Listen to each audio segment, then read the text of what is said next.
Hello, long time no see. If you're new here, my name is Mary, and welcome. I don't remember what my intro is. Doesn't matter. I'm filming a video for the first time in a long time today. I'm gonna go downstairs and film my April wrap up because I have been reading, just not making videos about what I read. So I'd like to correct that. But yeah, welcome back to me, I guess. Right now, I'm about to go film that video, then I'm gonna eat lunch. I have to call my mom because it is Mother's Day, so I wanna talk to her.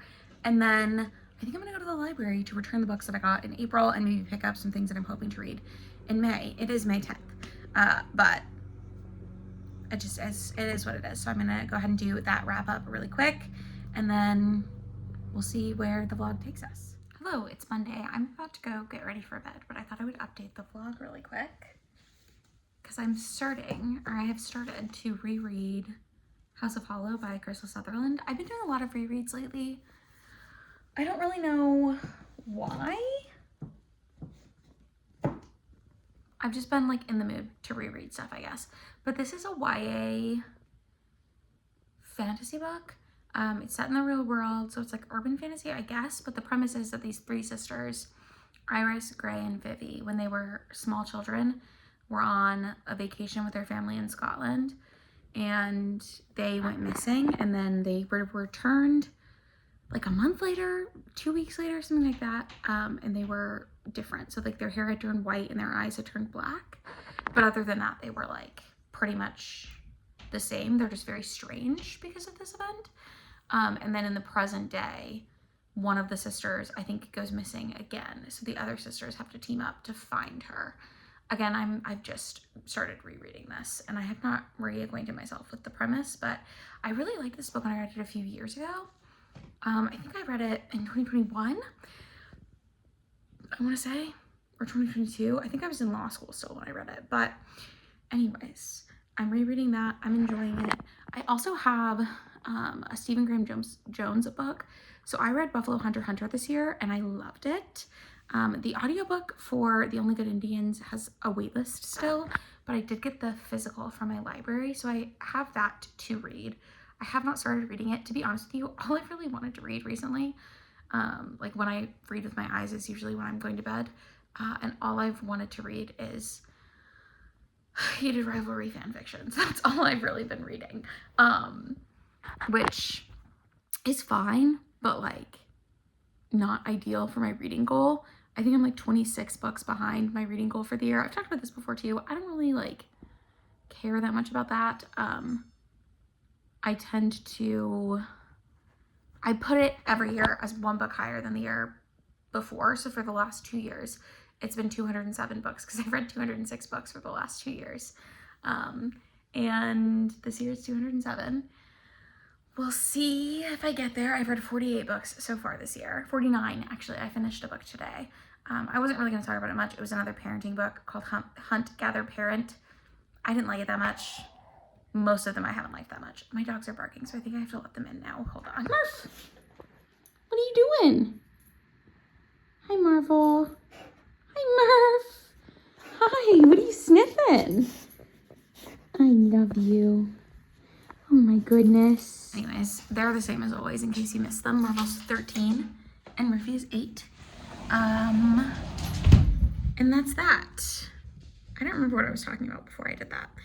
But essentially, sorry, I'm trying to lock my door. My house is also kind of a mess. That's okay. We don't have to talk about it. So those are the things that I'm reading or potentially going to start to read.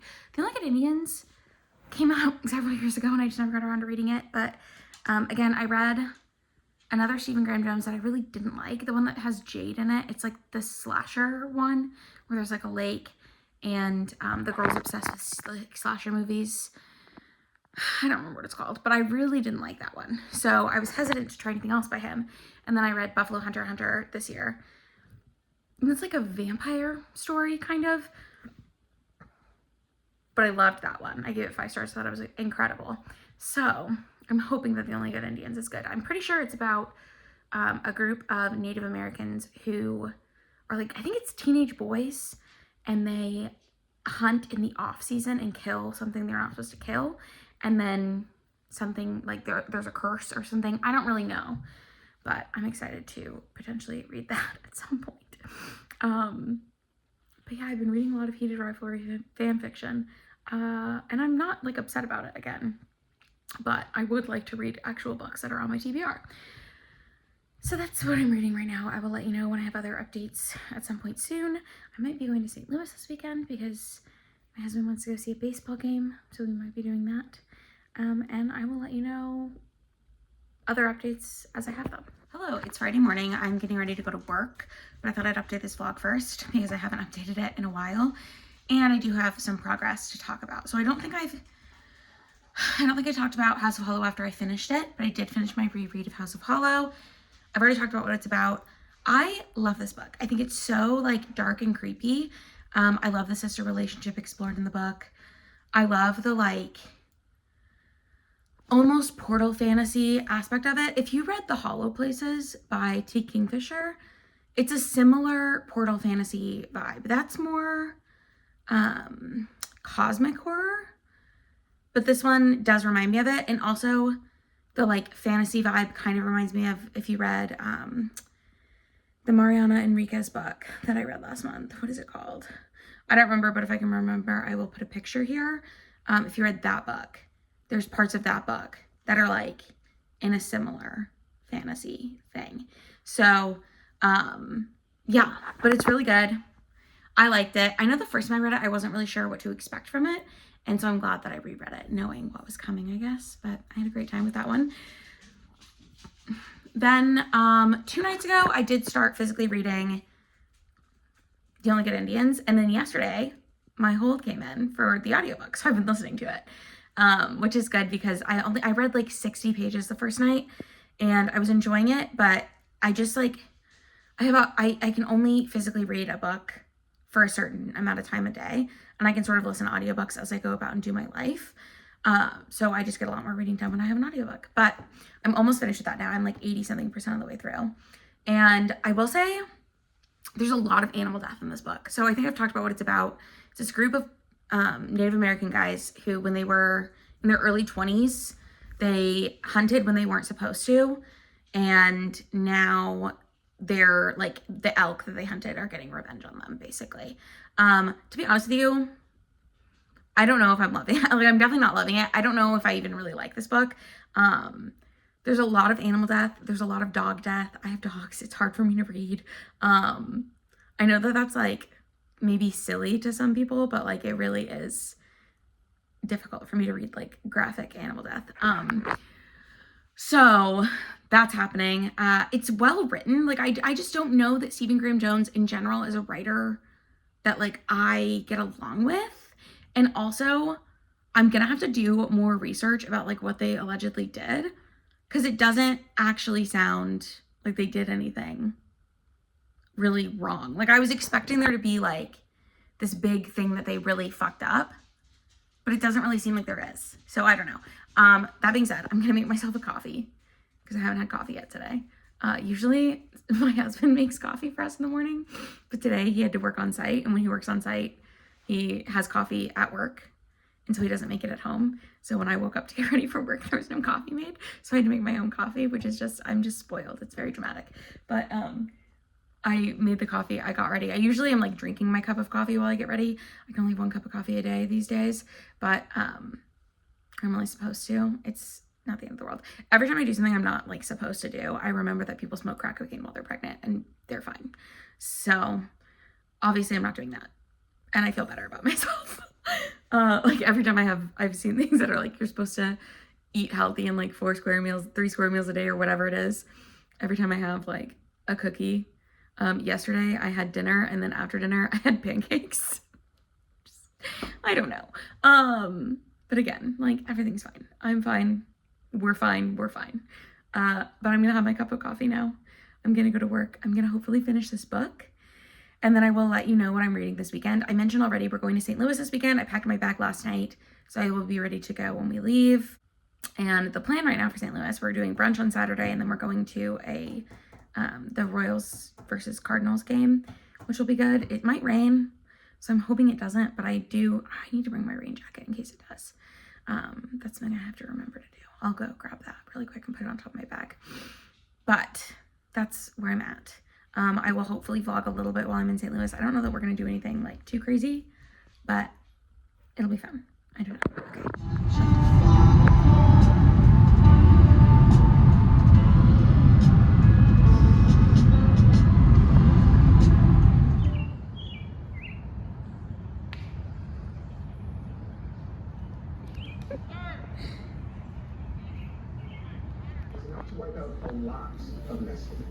What are you doing down there, Bubba's? Are you okay? The researchers take ice core samples to look for clues in any abnormal weather. How are you doing, sweet boy? The die-offs. Good. I love you. Hi, it's Monday. I'm here to close out the vlog. I don't know how much footage there's going to be for this week, because I'm just like getting back into the swing of things, I guess. But I did just want to let you know that I finished The Only Good Indians by Stephen Graham Jones, and I ended up giving it 3 stars. There were a lot of things about this book that I just really didn't like and didn't work for me. However, I do think it was a well-written book. I do understand why people like it. I just think it wasn't for me, if that makes sense. So I've already mentioned what this is about, and I like sort of talked about my grievances with it, but the main thing that I have is still, I don't prefer the type of animal death in this book, and it's got like hunting in it, obviously, which doesn't bother me as much as like pet death, like horrific pet death. And there's a lot of it. Like there's multiple like pet dogs who are killed in this book, and that's just, for me, it's not something that I find pleasant to read. Again, it served like a plot purpose, but I still didn't like it. So that's just sort of what that is. The other thing that I think I've already talked about is like, I just never really, I might not have talked about this actually, but the whole book, I was sort of waiting for this explanation of why the way that the original herd of elk was hunted was like so bad, and why this like big revenge plot was warranted. And I just feel like I don't know if this required like some other understanding of maybe Native American culture that I just don't have, but I just didn't really get like why it was so bad that this revenge plot needed to happen, if that makes sense. And because of that, I don't know, it just felt, pardon the pun, it felt like overkill. I don't know. So that's kind of how I felt about that one. I'm pretty disappointed. However, we're gonna move past it. So I'm disappointed, especially because so many people told me I would love that book. And that's part of why I've like put it off for so long, because I feel like it was so hyped when it came out. I had 2 different people, because it came out a couple years ago, and I was still like posting very actively on my Instagram about the books that I was reading, and I had 2 different people comment on posts and be like, hey, you have to watch this, you have to read this, it's gonna be so good. And I just didn't vibe with it very well. So that's a bummer, but it's fine. I guess that's gonna be the end of this vlog. We did go to St. Louis. I think I posted some clips, or I have some clips of like B-roll from that. We went to the Cardinals-Royals game. The Royals lost the game that we went to, and then Friday night we got there early, and they have like, what was it, Ballpark Village maybe is what it's called, which is really cool. It's like a bunch of bars and restaurants across the street from the stadium. So that was really fun. So we did Friday night, and then Saturday we went to the game, and then we went to Union Station there, which to be honest was kind of lame, but that's fine. And then Sunday we came home, and yeah, I had a great time. What was I gonna say? Oh, the Royals did win the game on the way home. So we listened to it in the car for a little bit, and I think we won that game, or at least we were up when I was listening to it. But yeah, so that's it. Thank you so much for watching this video. If you got to this point, leave a blue emoji in the comments down below, just to let me know that you were watching. Like this video if you liked it. Subscribe to my channel if you want to see more from me. I am gonna try to get back into posting. I think right now I'm probably going for like 1 a week, but we'll see if I can get up to 2 a week again. We'll see. But yeah, let me know in the comments down below if you've read any of these books that I've talked about this week and how you felt about them. And I will see you in another video very soon. Bye.